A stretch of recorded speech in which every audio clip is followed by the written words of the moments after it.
Highlighting sea lamprey control, all about Lampricides. This work is coordinated by the GLFC, and field work is conducted by the U.S. Fish and Wildlife Service and Fisheries and Oceans Canada. Before sea lamprey control, sea lamprey predation on valuable fish stocks was so high it became a key factor in the collapse of the Great Lakes ecosystem and economy that it supported. Tens of thousands of jobs were lost, property values were diminished, and a way of life was forever changed for millions of people.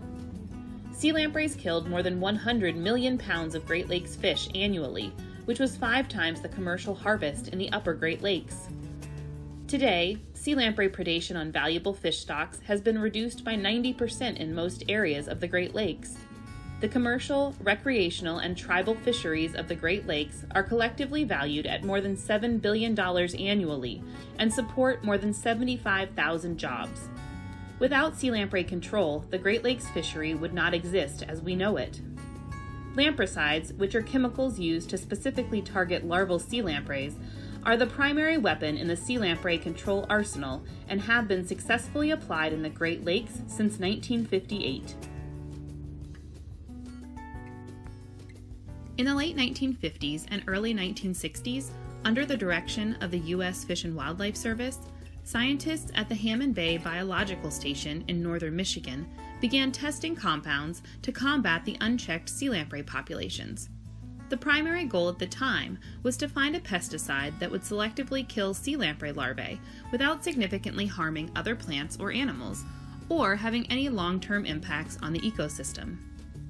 After testing more than 6,000 compounds, scientists were fortunate to discover 2 compounds that were effective at controlling sea lampreys, one called TFM and the other called Balicide. Sea lampreys are most vulnerable to lampricides during their larval stage. During this stage, sea lampreys live burrowed in the bottom of Great Lakes tributaries or in areas near stream mouths for 3 to 10 years, before the next stage of their life cycle, when they metamorphose, migrate into the Great Lakes, and harm or kill fish as parasitic juveniles. As we have previously discussed, assessment surveys are conducted annually in tributaries to determine the presence, distribution, and abundance of sea lamprey larvae, which helps biologists determine whether tributaries need to be treated with lampricides. Larvae are usually not found throughout an entire tributary, so only the infested areas within each tributary are treated. Depending on the characteristics of the area where larval populations are found, and taking into account the duration of the larval stage, TFM, Balicide, or a combination of the two are applied at regular intervals, typically every 3 to 5 years. TFM is the more widely used lampricide of the two, and is applied in liquid form at a precise concentration to treat tributaries infested with larval sea lampreys. It is also applied in bar form to small seepages and other sources of freshwater, where larvae may seek to escape the liquid TFM moving down the main channel. TFM acts physiologically to disrupt energy metabolism in larvae. Compared to other fish, sea lampreys have low levels of the enzymes used to eliminate TFM from their bodies, which eventually leads to their death.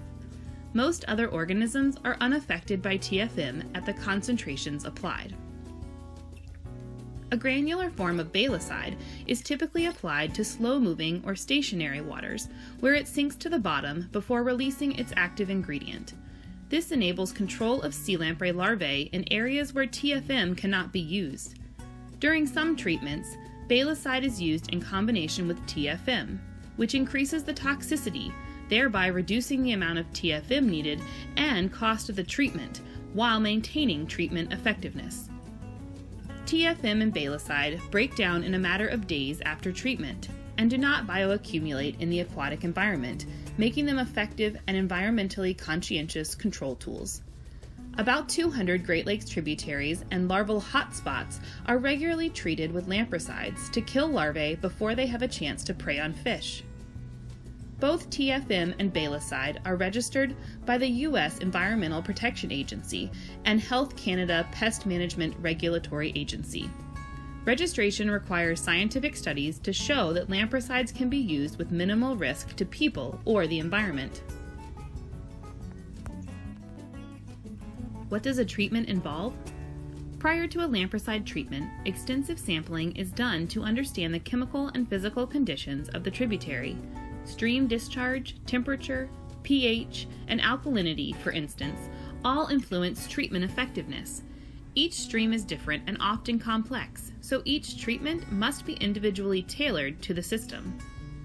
During a Lampricide treatment, water parameters are monitored, and, when necessary, adjustments are made to the concentration of the Lampricide to ensure maximum effectiveness, efficiency, and environmental safety. Control agents are often stationed at multiple Lampricide application points along the system. Each application point must coordinate closely with the others to maintain proper concentration as the Lampricide moves through the system. Control agents are also geographically dispersed, often in remote areas, and going through shift changes around a 24-hour treatment schedule. They work in darkness, in adverse weather, and must navigate in, out, and around sites on slippery and uneven terrain. A typical treatment takes between 48 and 72 hours to complete, but could take as long as a week, depending on the size of the treatment area. Who makes decisions about Lampricide treatments? The Sea Lamprey Control Board, an expert panel that helps allocate resources among various aspects of the Sea Lamprey Control Program, is comprised of several task forces. Today, we will cover the Lampricide Control Task Force, or LCTF. The LCTF's primary objective is to maximize the number of sea lamprey larvae killed during Lampricide treatments while minimizing the costs and impacts on aquatic ecosystems. Additionally, the LCTF is responsible for submitting Lampricide treatment plans designed to reduce sea lamprey abundance, evaluating and prioritizing options to optimize kill of sea lampreys and use of TFM, selecting tributaries for Lampricide treatments, developing border-blind treatment schedules that maximize efficiency, evaluating environmental effects of Lampricides, developing and refining estimates of staff effort, Lampricide amount, and total costs, assisting in the development of research and technical assistance project pre-proposals, reviewing research proposals, and prioritizing task force research needs.